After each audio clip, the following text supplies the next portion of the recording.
E aí pessoal, bom dia. É mais um dia de Copa do Mundo, é o segundo dessa Copa do Mundo de 2026.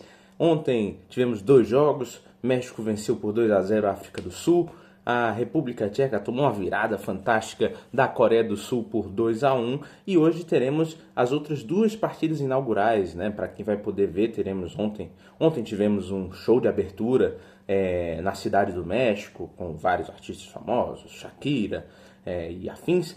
Hoje nós teremos o show de abertura nos Estados Unidos, né? Os Estados Unidos, cabeça de chave do grupo D, país sede, vão fazer a partida de abertura contra o Paraguai, agora hoje às 8 horas da noite.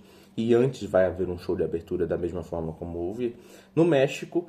E também em Toronto vão se enfrentar Canadá e Bósnia e Herzegovina. Pela primeira vez em sua história, a seleção canadense vai receber uma partida de Copa do Mundo e justamente contra essa Bósnia e Herzegovina. E a gente vai falar dessas duas partidas hoje e fazer nossas previsões. E aqui nos comentários você vai colocar seus palpites para o nosso bolão. Quem vai na liderança do bolão é Igor, usando a conta da nossa mãe Patrícia.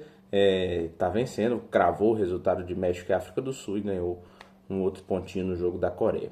Bom, sobre Canadá e Bósnia e Herzegovina, primeiro jogo do dia, esse jogo vai ser às 4 horas da tarde, e é um jogo que me parece ter um desenho claro, pelo menos baseado nos últimos resultados das duas equipes, né? O Canadá vem de vitória, venceu o Uzbequistão por 2-0, mas antes disso, o ano inteiro teve apenas empates, empatou em todas as partidas. A Bósnia também desde se classificou, ganhou a vaga na data FIFA de março contra a Itália, também só vem empatando, né? Nos seus jogos preparatórios, enfrentou o Panamá, justamente buscando essa preparação com o time da mesma confederação da seleção canadense. E ambas enfrentam problemas um pouco similares, né? Fora da Confederação da América Central, Norte e Caribe, o Canadá tem muita dificuldade em marcar. Né? Um time que tem alguns destaques, alguns jogadores interessantes justamente nessa área ofensiva, um lateral muito incisivo, como é o caso de Alphonso Davies, tem ainda à frente Jonathan David jogando na Juventus, peças que renovaram, né, um surgimento de alguns novos jogadores, ou com destaque em alguns times importantes da Europa, o caso do Tejan Buchanan, do Oluwasei, jogadores no meio como o Dylan Saliba, mas é um time que tem essa dificuldade em fazer gols. É um time bastante rápido, que tem muita movimentação, muito dinamismo. Time treinado pelo americano Jesse Marsh, que já teve aquele estilo Red Bull, né, quando treinou anteriormente o Red Bull Salzburg e até mesmo o Leeds United na Premier League. Pega do outro lado uma Bósnia que, quando quer jogar, é um time fisicamente potente, que falta um pouco de técnica. Tem alguns brilhos ao longo dessa equipe, como o caso do jovem nascido nos Estados Unidos, Bayraktarevic, um destaque muito interessante. Confesso que conheci esse jogador quando a seleção bósnia estava buscando por sua vaga nos playoffs. E é um jogador muito interessante, de muito esmero com a bola, qualidade técnica, é um cara que tem um drible apurado e pode ser o diferencial desse time. Do resto, conta com a experiência de Dzeko, Kolasinac, por exemplo, e algumas outras peças importantes de times da Bundesliga. Caso de Tabakovic, jogador do Borussia Mönchengladbach, que foi inclusive eleito o melhor jogador do time na temporada. É uma equipe que também, assim como o Canadá, peca um pouco quando a questão é marcar gols, né? Mas tem esses jogadores históricos, principalmente o caso do Dzeko, que é uma lenda da seleção bósnia.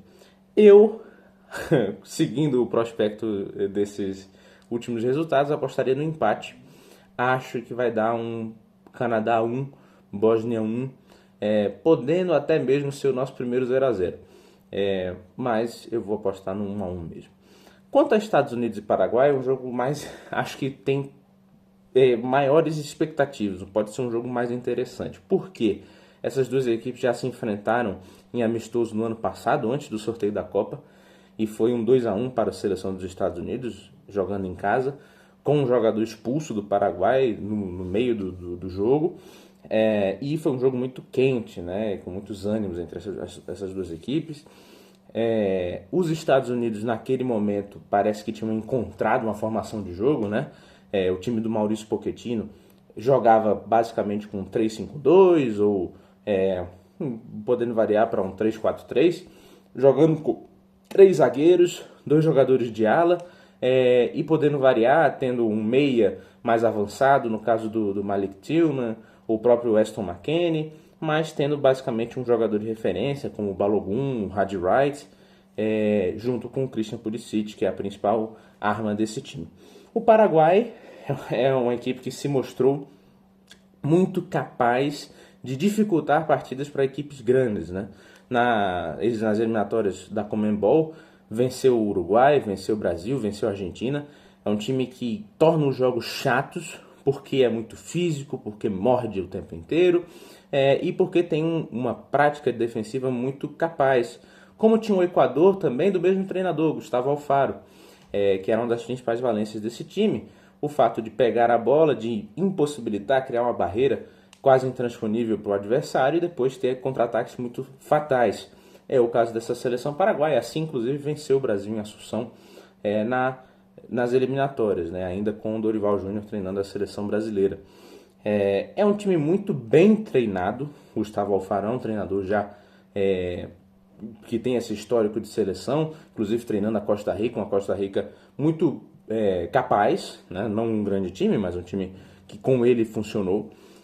Eu acho que o Paraguai pode ser um time a se ficar de olho nessa Copa do Mundo. Mas, assim como é um time capaz de se defender, talvez tenha dificuldade de criar, né? Precisa que o outro time seja esse time até a bola. E os Estados Unidos também não tem nenhum problema em ficar sem a bola. Então acho que pode ser um jogo meio problemático para o Paraguai nesse sentido. Eu estou apostando que ou pode se repetir o resultado daquele amistoso, um 2-1 para a seleção norte-americana, ou um empate com gols, um jogo meio maluco. Eu estou nessa dúvida, acho que eu vou colocar vitória dos Estados Unidos por 2-1. É isso aí, pessoal. Coloquem seus comentários, seus palpites aqui embaixo.